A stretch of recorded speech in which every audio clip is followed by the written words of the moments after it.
Alright, folks, welcome back, and it is time for now part 3 of our Road to Masters.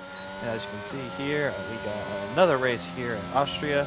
And yeah, hopefully this time I don't make a mistake here in qualifying like I did last time. Or was it the time before? I don't remember. Oh no, what happened last time was that we got beamed in turn 1. So, scratch that. Hopefully do exactly what we did in qualifying here last time, but hopefully we get a different result here in the race. And yeah, this is actually the last race I did in this session of playing, and you will see after this race that we have a little bit of visual upgrades to the car. We add a little personal sticker to make it look more American, and we also finally unlock some driver suits and helmets that we wanted, so we can finish getting ourselves fully customized, and then from there should be pretty much the same looking stuff all the way to the end. But as you can see, again, trying to practice what I preach here, keeping the lap nice and solid, not invalidating here in the last couple of corners, and this should once again be good enough for a pole position. And it was pole position here in Austria, and let's just hope this time we don't get beamed into turn 1. Now heading to the start of the race, 5 red lights coming on, and hopefully we don't get an awful start. Race starts are usually one of my strengths in the F1 games, so yeah, looks like we get a good one here. And we do not get beamed into turn 1. Thank you to whatever God, whatever the viewer believes in, but the job is not done yet. As you can see, we are absolutely burning the juice. Get as much of a gap as possible going here into what is technically turn 3, which I still think is stupid, and we don't get beamed here, thank goodness, and we are in control of our own destiny here in this race. As you can see, I'd already pulled outside of the DRS. Unfortunately, only a 6-car race, so not going to earn as many points from this race, but getting that nice lead immediately is great nonetheless. And absolutely nothing happens in this race, which, as much as I want to make good videos, was fine by me because, yeah, like I said, I want to get the Masters as quickly as possible. I feel like a nice shorter series is probably more entertaining than seeing some bullshit that's 10 parts long of just the same stuff over and over. So yeah, on to the next one. Picked up this win, and let's keep this momentum going. And our next race here is at Spain. Still another dry race. Haven't had a wet race yet, which I'm prepared for as I got wet setups for every track along with dry setups. And you can, English language again, getting the best of me. And as you can see here, small changes to the car. Got a personal sticker on, and the red kind of matches the red that's on the front of my car, so it both matches and shows off the old stars and stripes like the American I am. And you can see the helmet is different as well. I finally got my helmet design that I'll be using for the at least first half of this game for also my league races. And yeah, Spain is a track that historically I've done very well. Actually, probably statistically is one of my best tracks in league racing. So yeah, I always feel comfortable every time I'm in ranked and I see Spain pop up. And again, we're just putting together a nice clean lap, nothing too heroic, just nice and solid. That's all we really need right now. Coming up to this new left-hander, I really like it a lot more. It's a tight turn that you can still overtake at, but it doesn't just absolutely kill the momentum like the old left-hander hairpin did. And also, you don't have that awkward bump approaching that short S section before the long right-hander as well. The track just feels a lot more natural in this format. Let me know what you guys think. If you disagree, hey, feel free to let me know why I'm an idiot. And yeah, across the line, we get pole position there. And again, let's try to keep this momentum going into the race. And now coming to the race start, you can see a bigger lobby this time, so more points are on the line here, and a longer run into turn 1 than at Austria, so getting a good start is even more important. And on long front stretches like this, I'm actually worried in ranked matches because if someone has a default setup compared to me, they're actually going to have a lot more straight line speed because the default setup has a lot less downforce than my setup. But as you can see, second and third got awful starts. The whole group just seemed to bunch up behind me. And yeah, we can let that chaos, we can let that shit go behind us. We are out here. I don't want anything to do with that. Like I said, for entertainment purposes, it would be entertaining for you guys, but it would be absolutely hell for me. So very okay with not having to deal with that nonsense here. And yeah, we immediately pull away here at Spain. Not going to bore you with that race there. We easily pick up the win. We remain Silver 3, getting one step closer to at least getting the S safety rating, racking up that XP, and yeah, another win on the books. Our stats are looking pretty good. We're really starting to rake it in now, and I really want to keep getting these big lobby wins like this. That really helps the momentum of our rank trending upwards. And yeah, I was hoping at this point to hit gold somewhat soon, but yeah, like I keep saying, boring races, good for me, bad for you guys, but you know, that's why I don't want to just drag them on. Don't want to have a 5-minute section here in the middle of the video of you guys just looking at me driving around by myself. You know, quality over quantity. And hey, the more easy races like that makes me look better because I'm fitting more races into a video. Or maybe that's just me justifying a boring section, but nonetheless, back into the lobby, getting ready for the next race. Speaking of that next race, it is another session here at Austria. Once again, not really getting much variety of the tracks. There's over 20 tracks in the game. It seems like we keep getting Austria. But we get pole position by a second. And yeah, let's keep this momentum going, not messing around here today, folks. And as the 5 red lights come on, do we mess up our start and make an entertaining race out of it? It doesn't seem so far. We get clear of second place.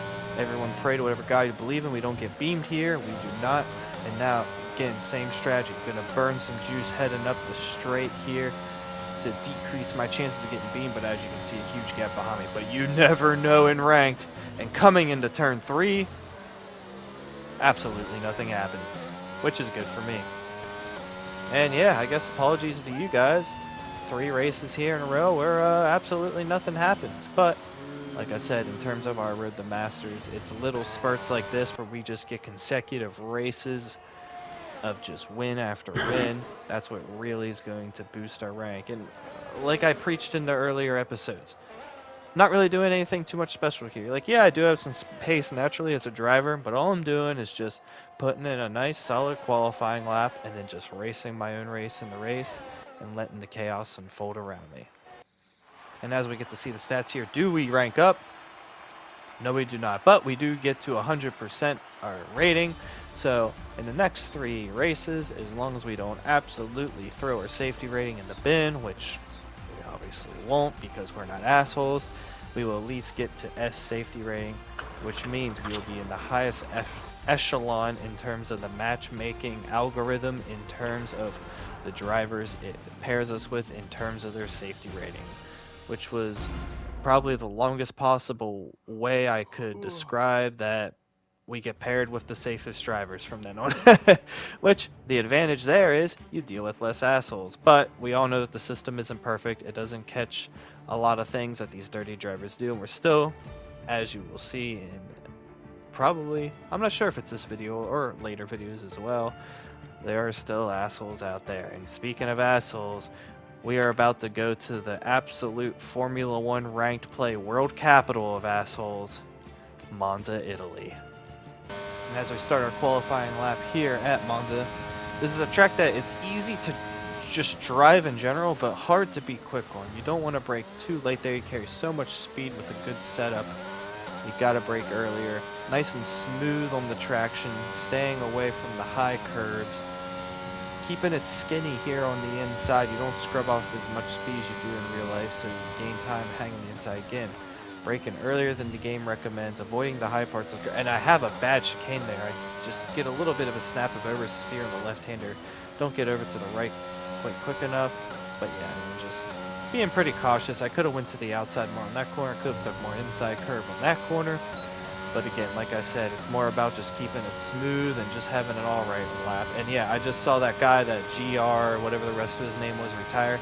He was the only person to even remotely have close pace to us in the last race. And even then, he was still over a second a lap behind us. So once I saw him retire, I really thought, all right, just put in a legal lap, and we should be good. I mean, after all, it is Monza, so it's just going to be Slipstream City if anyone can even keep up with us.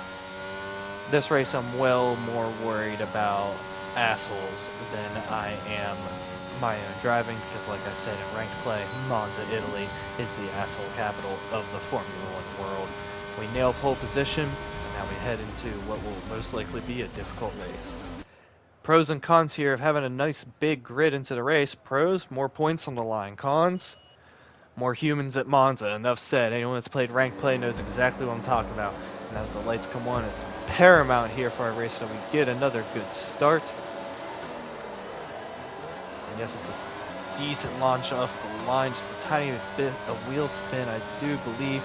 But we got a couple car length lead coming in here, but I know someone's probably going to launch on the inside. And yep, and there goes the red arrows. He goes in too deep. I'm getting hit in the ass. Everything's going on. People are absolutely just cutting the corners. And yeah, I can't believe this guy in front of us did not get any kind of a penalty there. He just absolutely cut through the corner. But it is what it is. We'll deal with it.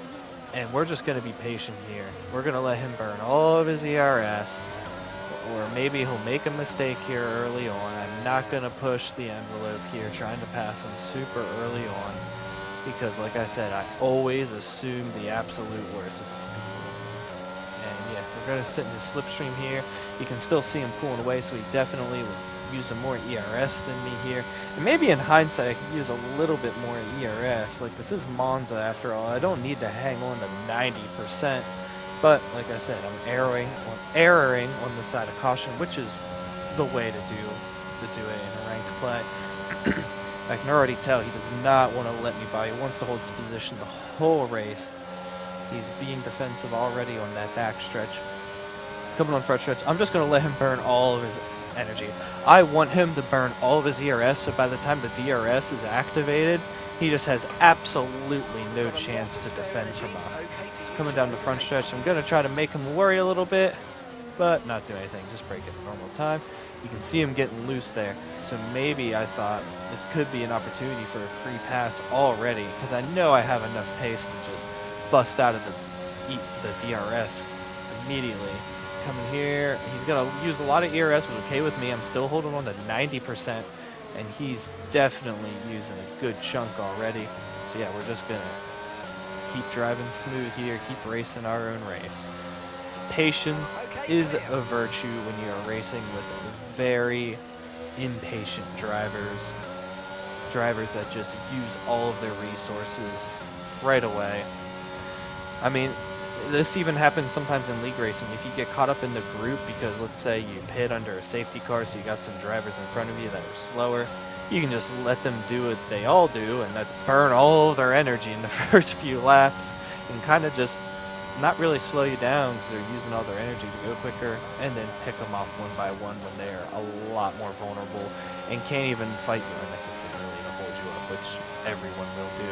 And here I got a decent run. I'm going to use a little bit of my energy just because I don't need to hold on to this much energy, because I'm just going to max out 100% under braking, which, you know, I'm just leaving energy on the table. He's defending. That's all right. Nice and clean so far. I appreciate the fact that he hasn't just taken me out on purpose yet. Nice little switchback move here, and again, he's using a lot of juice, and all right, he defends very hard to the inside, and that is a double move by him. I wish the game's algorithm was smart enough to pick that up. That would already be a penalty in any form of racing. And yeah, so now we know we got an asshole on our hands. So again, I'm just going to wait for the easiest opportunity possible, not even allow it to be something that he can even remotely fight. And that's going to be our strategy to overtake this asshole, which is now what I'm going to refer to him as, especially since I have driver names off, because they just kind of get in my way, and it doesn't matter who's in front of me. I just got to play the game all the same. And again, another double move by the asshole. Yeah, we just got to keep our cool, keep racing our own race. Hopefully beat this guy where it counts, and that's on the leaderboard. He's going to defend very hard to the inside. We're going to come back to the outside. We're going to fake it. Oh, and he tried to brake check us there, like the asshole that he is. But now is the chance. Burn as much juice as possible, but it is unfortunate how good the DRS is. I mean, it is realistic. We're not really going to be able to avoid him here. He's definitely going to go down the inside. We know that 100%. So I'm going to hope that he goes in too deep. And he doesn't really go in too deep, but we're still going to get a better run coming out of this corner. And I forget whether I decide to go for it here or not. Oh yeah, I do decide to go for it here. I got a much better run than him. We're going to bring it here around the outside. I'm coming in into this corner. We're going to see how late does he brake. He brakes extra late, so he's going to have a terrible run coming out of this corner. But I can tell, I just knew that he was going to try to block us off again, so I decided against even trying to go for it there. Again, being patient, waiting for an easy moment to overtake him. Let him burn all of his energy. Let him do something. And there, he made a mistake. This is the moment right here. We're going to fly by him with absolutely no problem. And yeah, now we are in control of the race. Not make a mistake through here. Very easy to drop it on that section of the track. We're going to burn the juice. Yeah, the slipstream. This is why I hate tracks like this. Even when you're much better than the driver behind, the slipstream is just so powerful that they can just so easily stick with you. Tracks like this, Britain, Austria. That's why I don't like those tracks as much. And we're going to still burn the juice, but he just has such a long straight of DRS. I'm going to try our best to hold him off here. We're going to see what he does. He brakes late, but we broke later. And yeah, he's just going to shove us off there. Nothing we can do about that. He's just being the asshole he is. And yeah, like I said, it's hard to keep your cool sometimes when you got these kind of drivers like this that have never raced in a league in their life and never will. You know, this is the Super Bowl to them, and they will do whatever dirty things possible to get those points because it's like it's their whole life or something. But yeah, frustrating as it is, we're going to try to stick with them here. We still got DRS, but we are not close enough to make anything happen. Hopefully we can get a good enough run after the Ascari section here. I go in a little too deep. I see the blinking light, so I know we got a big ERS advantage here. He has 10% or less. We're going to burn the rest of what we got, but yeah, it doesn't seem like we are going to get close enough. And as frustrating it is, 2nd out of 10, still going to be a decent finish. Even though it's frustrating that we get second to a guy that is just being an asshole and hit people first. And he brake checks us and damages our car. And because Formula One is such a smart, well-programmed game, the game does not realize that my car still crossed the line, and it's still counted as if we did not finish the race. So not only do we not win the race because we got this asshole taking out people on purpose, not only do we just at least get a 2nd out of 13, even though it's frustrating that we dealt with him, but we don't get to finish the race at all. And now all of those points that we worked hard and drove absolutely flawlessly, playing at an elite level to get, are now taken away from us and no fault of our own. And this is why people hate ranked in this game, because like I said, at this point I've been playing for an hour straight, absolutely not stepped a foot wrong. All pole positions, all wins, led every lap, all fastest laps, and we're probably net negative in points so far. But hey, we're going to get back at it, keep our head up, and in the next video, we're going to get back to our winning ways.